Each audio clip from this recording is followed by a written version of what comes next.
3 days out for my photoshoot. ఈరోజు body బెటర్గా ఉంది నిన్నటికంటే.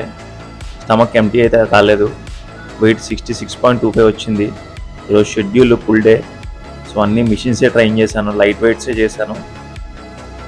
నెక్స్ట్ ఈరోజు కూడా నేను గ్లైకోజన్ డిప్లీషన్లోనే ఉంటాను. కార్బ్స్ లోడ్ చేయలేదు. రేపు నుంచి కార్బ్స్ లోడ్ చేస్తాను, రేపు ఎల్లుండి కూడా. ఇంకా రేపు ఎల్లుండి అయితే వర్కౌట్ అయితే ఏం చేయను, జస్ట్ ఏదో పంపింగ్ కోసం లైట్గా చేస్తాను అంతే. లైట్గా కార్డియో చేస్తాను అంతే. ఇంకా వర్కౌట్ అయితే ఏం చేయను, ఎందుకంటే ఏమన్నా ఇంజురీస్ అయితే మళ్ళీ మన ఫోటోషూట్కి కొంచెం ప్రాబ్లం అవుతుంది. నెక్స్ట్ వచ్చి నేను వాటర్ మ్యానిపులేషన్, సాల్ట్ మ్యానిపులేషన్ చేయాలి రేపటి నుంచి. అది హెల్త్కి అంత మంచిది కాదు, బట్ అవసరం కాబట్టి లాస్ట్లో చేస్తే కండిషన్ ఇంకా బెటర్ అవుద్దని నేను చేస్తున్నాను అంతే. అంతేగాని డైరెక్ట్గా వాటర్ మ్యానిపులేషన్, సాల్ట్ మ్యానిపులేషన్ చేయకూడదు.